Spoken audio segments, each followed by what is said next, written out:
माननीय सभापति महोदय, आपने मुझे मांग संख्या 42 और 45 पर बोलने का मौका दिया। आपका बहुत बहुत धन्यवाद, आभार। मैं अपनी बात शुरू करूं। पानी पे, वन पे एवं पर्यावरण पे बात हो रही है। तीनों आपस में पूरक हैं। जल बिना वन नहीं है और वन बिना पर्यावरण नहीं है। इसलिए रहीमदास जी के रोए का उद्घाटन करना चाहता हूँ। रहीमन पानी राखिए, बिन पानी सब सून, पानी गए ना उभरे मोती मानस चून। पानी के बिना कुछ भी नहीं है। इस संभावना के साथ ही मैं अपनी बात शुरू करता हूँ। माननीय सभापति महोदय, इधर उधर की बात ना करके मैं अगर खेतड़ी क्षेत्र की बात करूँ तो उसमें ज़्यादा लाभ होगा। मैं जिस क्षेत्र से आता हूँ, अरावली की पहाड़ियों से घिरा हुआ क्षेत्र है माननीय, और पहाड़ियों की अधिकांश होने के नाते वहाँ पे लगभग क्षेत्र सूखा और जलाशय भी पानी के सूख गए हैं। मेरे विधानसभा क्षेत्र में जीवन यापन का सिर्फ कृषि एक स्रोत है, लेकिन कृषि में पानी के बिना लोग पलायन कर चुके हैं और अन्यत्र दूसरे प्रदेशों में जैसे हरियाणा, दिल्ली में लोग जा चुके हैं। इसलिए मैं निवेदन करता हूं, भूजल के संरक्षण के लिए अगर छोटे छोटे बांध और जलाशयों का निर्माण किया जाए तो मैं समझता हूं एक किसान खेती की तरफ दोबारा लौट सकता है और खेती को अपना मुख्य स्रोत बना सकता है आय का।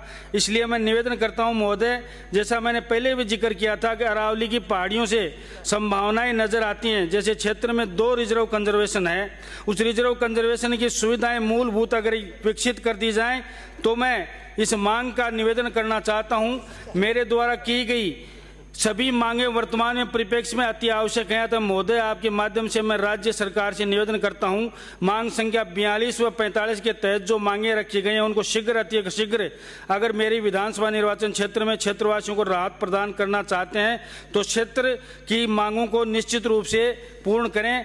मैं जल संसाधन मंत्री से निवेदन करना चाहता हूँ। विधानसभा क्षेत्र खेतड़ी में 4 बड़े बांध हैं, यथा अजीत सागर बांध, रवा बांध, काला भुजा बांध, मोड़ी इलाकर बांध काफ़ी वर्षों से सूखे के कारण अपना अस्तित्व खोते जा रहे हैं। अगर इनमें दोबारा चारों बांधों का जीर्णोद्धार किया जाए और इनमें पानी छोड़ दिया जाए, जैसा यमुना जल के बारे में हमारे शेखावाटी के लिए जो समझौता हुआ है, और मैं तो धन्यवाद देना चाहता हूं हमारे मुख्यमंत्री जी को और हमारे वित्त मंत्री जी को। मुख्यमंत्री जी ने जो शेखावाटी की 3 सीटें लोकसभा में हमारे आशा के विपरीत जाने के बाद भी उसके बाद झुंझुनू गए और झुंझुनू में छाती ठोक के कहा कि हो सकता है जनता ने हमारी बात को शिरोधार्य नहीं किया होगा, सारी हमारी विपक्ष में 3 सीट दे दी होंगी लोकसभा की, लेकिन यमुना का जल निश्चित रूप से शेखावाटी में आएगा।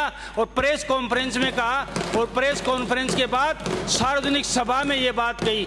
ये दृढ़ इच्छाशक्ति और दृढ़ संकल्प का ही एक निर्णय है कि एक चिन्ह सीटें जाने के बाद भी सार्वजनिक रूप से ये घोषणा करना कि जो हमने कहा है उसमें कथनी और करनी में हमारे फर्क नहीं है। मैं धन्यवाद देना चाहता हूं ऐसे मुख्यमंत्री को। इसलिए निश्चित रूप से मैं शेखावाटी के हरियाणा सरकार के यमुना जल समझौते का स्वागत करता हूं, जिसमें शेखावाटी एक सूख चुका है लगभग। इसमें अगर बांधों में डीपीआर बनाई जाए तो ये बांध अगर भर दिए जाएं तो मैं समझता हूं मेरे क्षेत्र की समस्या पूरी हो सकती है। कुंभाराम लिफ्ट परियोजना में भी जल जीवन मिशन के तहत वंचित जो गांव हैं, मंत्री महोदय मेरा निवेदन है वंचित गांवों को अगर जोड़ा जाए गांव ढाणियों को तो गांव में सुविधा बनेगी। जल संसाधन विभाग में मेरे अधीन खेतड़ी क्षेत्र में स्थित ग्राम गाडराटा के अंदर बांध का निर्माण किया जाए तो जनता को एक प्रत्यक्ष रूप से लाभ होगा। जल संसाधन विभाग के अंतर्गत राज्य सरकार द्वारा मेरे विधानसभा क्षेत्र खेतड़ी में उपयुक्त एनीकट एवं जल संग्रहण हेतु आवश्यक कार्य योजना बनाने की आवश्यकता है, ताकि गिरते हुए भूजल को दोबारा रोका जा सके।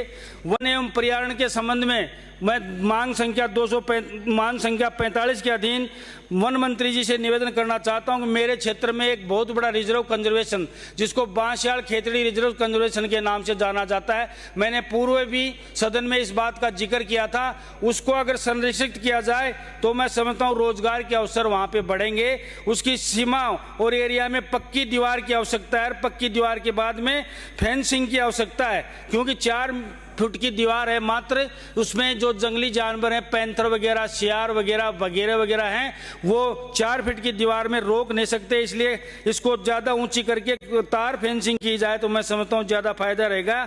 बांसियाल कंजर्वेशन में समदेड़ा तालाब के पास अगर एक चौकी बना दी जाए और टर्निंग सेंटर बना दिया जाए और इस पूरे रिजर्व कंजर्वेशन को अगर सफारी के रूप में विकसित किया जाए तो मैं समझता हूँ रोजगार के अवसर पैदा होंगे। माननीय अध्यक्ष जी, आपका बहुत बहुत धन्यवाद। विधानसभा के प्रक्रिया एवं कार्य संचालन नियम 295 के तहत विशेष उल्लेख।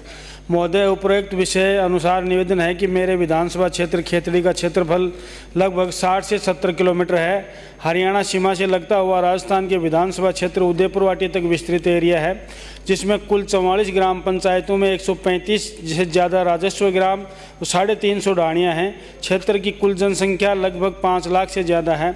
इतना विस्तृत एरिया व अधिक जनसंख्या के चलते आमजन को एक पंचायत समिति उपयुक्त नहीं है। एक ही पंचायत समिति के होने के कारण काम का दबाव अधिक रहता है, जिसके चलते सरकार की योजनाओं का लाभ व अन्य छोटे छोटे कार्यों की जानकारी इत्यादि के लिए आमजन को लगभग 30 से 35 किलोमीटर चलकर आना होता है और काफ़ी इंतज़ार भी करना पड़ता है। अतः अध्यक्ष महोदय, मेरा आपके माध्यम से सरकार से निवेदन है कि खेतड़ी विधानसभा क्षेत्र की उप तहसील बबाई, जिसमें रिक्को एरिया, हवाई जहाज हेतु मैदान, 400 kV GSS, AEN office, PhD Khetri ग्रामीण, AVNLL ऑफिस, सामुदायिक स्वास्थ्य केंद्र, पुलिस थाना, राजकीय कन्या महाविद्यालय, सरस दूध डेयरी, गिरदावर हल्का, पटवार हल्का तथा हर तरफ से परिवहन से जुड़ाव जैसी सभी मापदंड पूरे करता है। निवेदन है कि खेतड़ी विधानसभा क्षेत्र के बबाई में एक नई पंचायत समिति सर्जित की जाए। धन्यवाद।